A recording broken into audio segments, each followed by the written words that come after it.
Someone posted this in Dave Microwave's Discord server. It was the day that we were all going out for a drive, so I took a screenshot of it, and those were the discussions that accompanied us. And looking at the hills and the clouds made me want to do a video about this. Favorite game of all time? Cuphead. No amount of rage could make me love this game any less. It's difficult as fuck, but compared to everything else Cuphead has to offer, it does not matter. Two cups blindly bet their lives at a casino, and in order to pay back their debt to the devil, they have to go through rage-inducing boss battles and realizing that they should never gamble again, ever, but fighting the enemy's soul contracts and eventually breaking the curse of them working for the devil by destroying them is worth it. Because it's how you got into this mess, just gambling away, so at the end you can finally forgive them. And I appreciate that this game had so much heart put into it by a studio that misses that old style and imagined one day giving you something where you could experience the comfort of the oldies again. Excluding those couple of rage quits where too many days were going by and I wasn't making any progress, nothing ever got old for me. Backgrounds were gorgeous, the animations were adorable and terrifying. The sound design was satisfying, and Dr. Cal's robot especially. I wonder if someone out there has still been stuck on one boss forever. I wonder if he's the person standing in this room right now. Don't watch that! It's expert mode. You can tell by looking at me that I'm not one. I'll do better in the DLC. Best story. You can't tell me Destroy the Porn isn't a masterpiece. A man named Joe dies and gets sent to heck, leaving his porn stash behind. So instead of just enjoying the tea they have down there for the rest of his days, him and Satan make a deal to get him back to Earth for 1 minute so he can destroy all of it before his mother finds it. But to do so, he must face dangerous Grumbly Hump, Flapper Magoo, Perp Doper Launcher, the Beast Mittens, Lefty Satan, and defeat the Beast at the end to visit his home in Santa Ana once more. I'm just messing with you. It's my memory of us. It would have been Valiant Hearts, but I'm going off of games that I've played. But that's okay, because my memory of us gives off Valiant Hearts vibes. Two best friends, boy and a girl, living in times of uncertainty and terror during a war. Even when they're split up, they always find each other again, even if it's unknown, and most times it is. Because fighting against soldiers who work for the evil king, forcing you to move out and live how they want you to live, as a child, is terrifying. There would be shit in my pants, and it makes you feel more helpless on your own. But when they're together, you still have that feeling, but it breaks the tension up a little bit more with smaller moments and mini celebrations when they reunite. The car chase you have when they steal your best friend, when you disguise yourself as Cuphead, the space train, the sewer boat race. Not really smaller moments, but those were the most exciting moments for me and what brought us closer.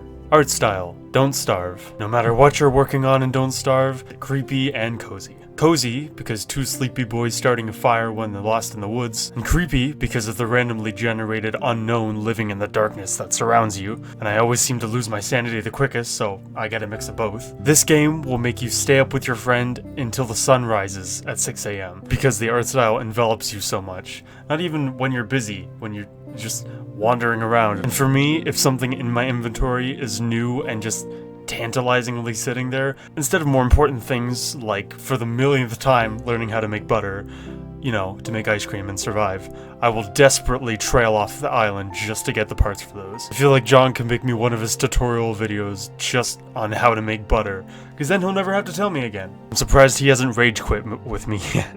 I'll finish it someday. We need to go deeper. I miss delving into the deep dark with only the company of my friends. It's the equivalent of wrapping yourself up in blankets during a blizzard and the power's out. Only not a blizzard, just massive water pressure, and you don't get blankets.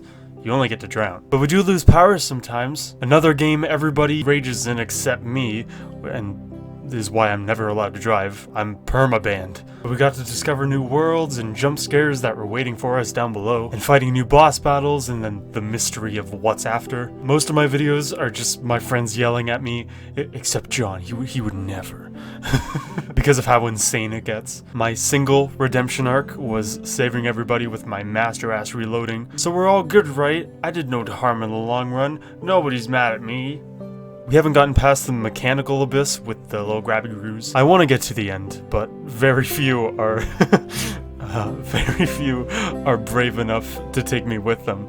So we'll see. Big personal impact. I'm calling my dad. Dad's gonna be another for you. Bonjour. Hello. Where you at? I'm at home. What game did I play the most when I was a boy? Big personal impact. Because you used to play a lot of hockey. Yeah. I remember you playing a lot of hockey. Did I only play Zelda for like a game? Or for Well, like you a day? played like the For a day? Mario stuff too, but I think you played hockey a lot. Because I bought you almost every year. Yeah. I was just wondering. Okie doke. Alright. Bye. Bye. I actually didn't write a script for that. Yeah, I sent my dad a script. It sucks because I have hockey for another one. Can I count them like different years? Maybe that's why I laugh so much at like people getting beat up. Not like in real life, but in like games and stuff like that. Or I mean like if someone trips but like doesn't die, like I would laugh. Good thing that hasn't happened yet. Best combat. Now don't be mad, but West of Loathing. Not necessarily how the combat looks, because it's just the moving towards them and then damaging them, but more because of the variety of weapons that you find or win throughout the game. I know scrolling through your seemingly endless inventory is a nightmare after collecting shit every 3 steps, but technically, it does mean you get better shit, if you don't forget about them. And yes, that is the only reason I've never done a playthrough myself. I'm scared to be bombarded with side quests and armor and have a breakdown.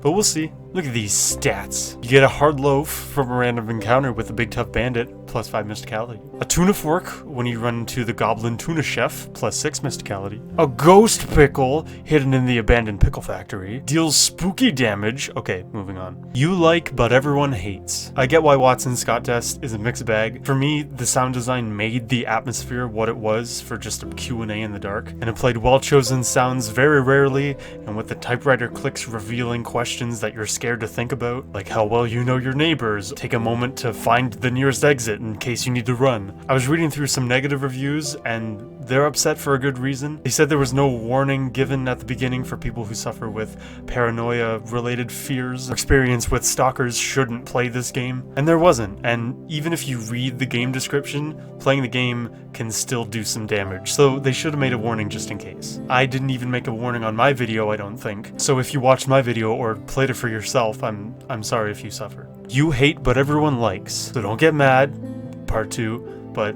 originally when this slot was open, I was thinking Minecraft, but it was a different kind of, like, I hate what everyone else likes. I've never been able to get into Minecraft. Every time I try, it always seems to be months apart, which doesn't help, and my brain just always completely resets, and everything's just new. And I'm jealous. I wish I could dedicate hours, but I can't, and everyone else can. Even though my friends tell me you can randomly return to Minecraft whether it's been days, weeks, or years. But I enjoy others enjoying Minecraft more. I loved Markiplier's Drunk Minecraft, John's old Minecraft adventure map videos like Don't Take Damage and Find Buttons, where he rage a bit, and they recently streamed a cafe one with Jay where they had to make muffins and cookies before the customers vanished. Was that recent?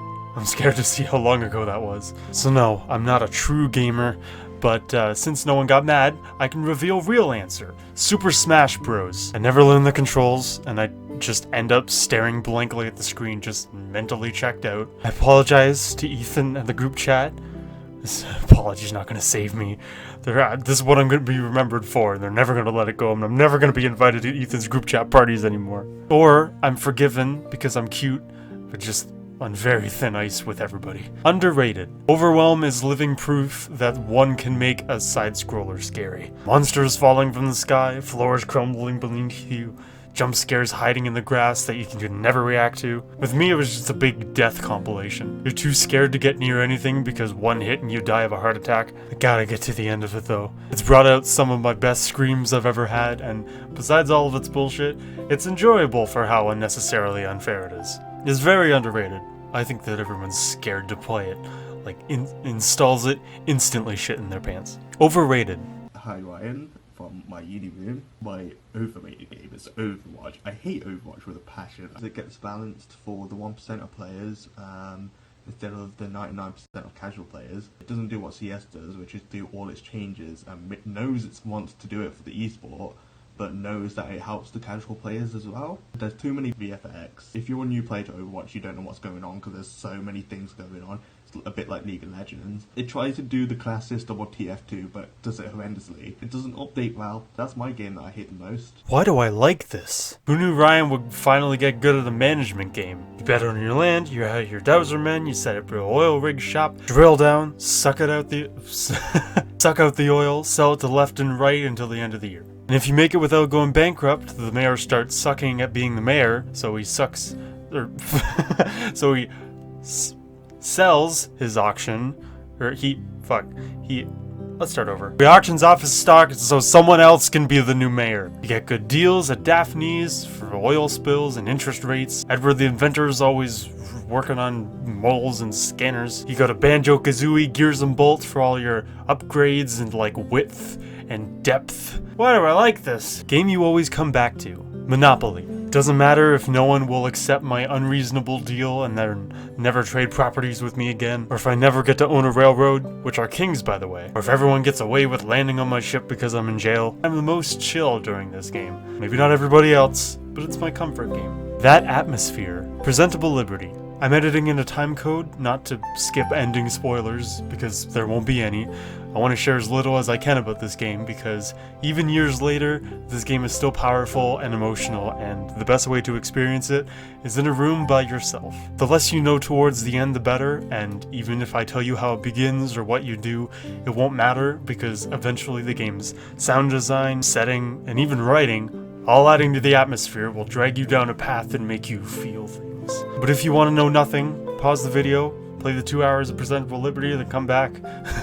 Or you can play it later and then skip to this time code. You're trapped in a prison cell, but to pass the time and to keep you company, you're sent video games, wall art, letters from travelers, and even cake. That is what the game gives you, and it plays on your reaction of only having those things. The end. You get no more. Play for yourself. Be cautious if you have mental health problems, because just the fact that we're all in self-isolation makes Presentable Liberty more than just a game. A bad day cure. Now, a cure for my bad days are the moments of rage from my friends, which is like poison for a good day. I could fill a library of those moments that no one will visit. Anyways, recently Quentin installed NHL, not knowing Ryan v. Quentin was a recipe for disaster. I kept body checking his players the second he got the puck, stealing it, never letting him have it, making Sonic speed passes that he can barely react to, and scoring every shot because I rigged it, I guess. My laughing almost becomes my own disadvantage, but no, only like 1% of me feels bad, because I'm a shit starter. It makes me laugh the most when I'm not supposed to. I do have to be careful that he doesn't get mad and leave, because sometimes the first minute I'm being unfair. I can mentally picture Quentin's sanity meter going down. Favorite protagonist? Yarny from Unravel. My favorite boy to adventure with. The only mistake that he makes that you have to take care of is if he leaves his yarn ass behind and he starts to get slower and turns to old Grandpa Yarny, but it's not his fault. Besides that, he's invincible, except in water, because apparently he can drown and get ripped apart by everyone else because he's the enemy of the state, I guess. I don't know, he doesn't seem dangerous yet. He uses grabby grapple arms, he makes bridges, he's just a harmless yarn boy in the woods. And you feel bad when he trips or messes up, even though there's no falling damage, and he just carries on like nothing happened. He does look a little bit tired sometimes. I was playing some Unravel 2 with Quentin the other day, but his controller kept disconnecting and the two Yarnies kept popping on screen like, come on man, stop with the bullshit. His cuteness and braveness is what won me over and why he's in this spot.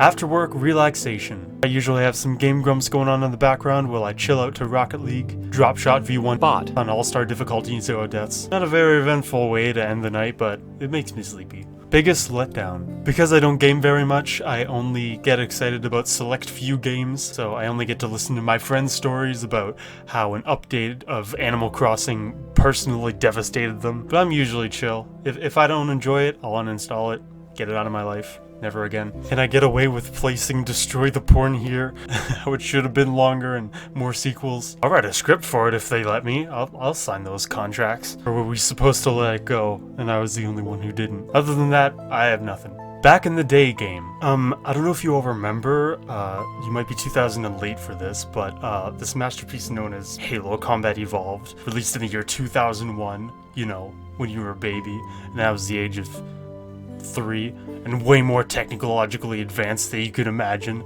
A mere 11 years later with my godlike Acer netbook. I used to play LAN with my friend going home on the school bus.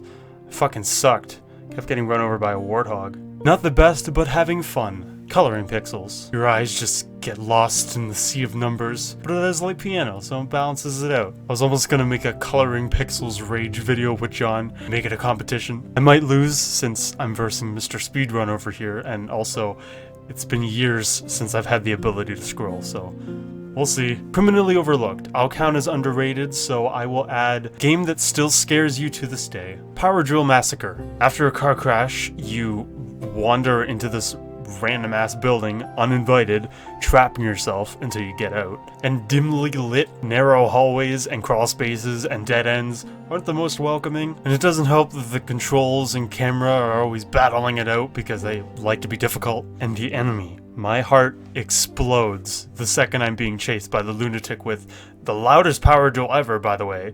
You must have speakers on those boys. I can never get away from them because I end up tripping or running into shit and I'm just too scared to try anything else. It's like setting off a bomb with no timer and the enemy is the bomb. Eventually it's gonna blow up, you just never know when. Like, he's so quiet until you're near him. It's what Five Nights at Treasure Island is to the gamer in disguise. You just can't. Depressing game. A guy that died that makes a deal that he can visit his old room again. It was so sad when he had to destroy all of his porn. Okay, I'll get out of here. Sorry guys, What Remains of Edith Finch hits a little harder. Revisiting your childhood home where you used to live with everybody in your family, you get to wander through every bedroom that used to be theirs and unlock memories of how they lived their lives before the Finch curse got up to them. Stop sending me messages! As you adventure, you find secret hallways to crawl through and access to rooms you're not supposed to be in. And as an adult, that stuff is what makes me the most giddy. I love rearranging furniture and rooms unexpectedly to most people, and being in free roam mode and given endless possibilities. One thing I was thinking for when we move out again is just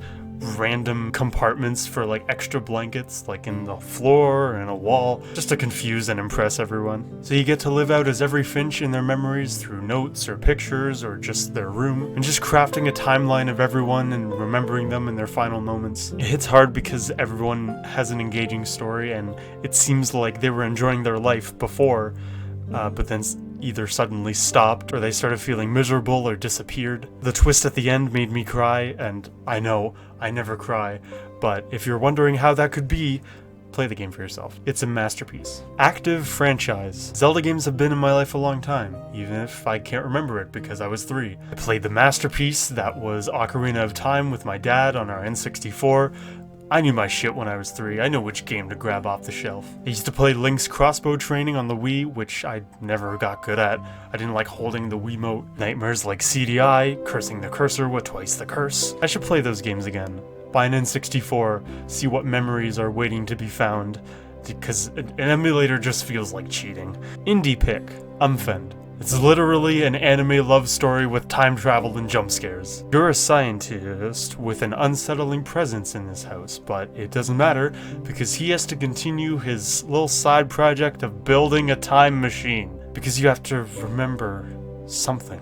It was also a game that my friends played because they saw me upload a video of it, and we got to watch our scares and compare our reactions. Go watch my video of the demo, then Jay's video of the demo, then John's video of the demo, then my video of the full game, and you'll get why I love it so much. Not usually my thing, but I'll count as why do I like this, so I'll add favorite antagonist. Baldi from Baldi. The one that would dare jump scare my butthole on my birthday. I count the entire school as the antagonist, since it's controlled by Baldi and just has unsettling nature. In one of my videos, my room had no lights in it, and in the game, I was in a red room with one door being the exit, and Baldi getting closer and closer from an unknown distance away from me, and then suddenly just played, and it fucking terrified me. It sounded like someone was screaming from a burning house. Like, and then there's remixes like Your Mine, like, don't eat ass in the halls. Like, he's the fucking worst. I'm gonna end the video here because we have run out of story times. I have nothing else. So I'm gonna end the video.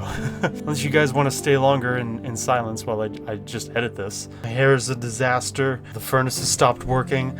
Furnace is not doing so good in self-isolation. Well, technically, The furnace has been in self-isolation for years. I hope you guys enjoyed this series. If you did, share with a friend, and we'll hope to see you in the next one. So, bye for now. See you soon.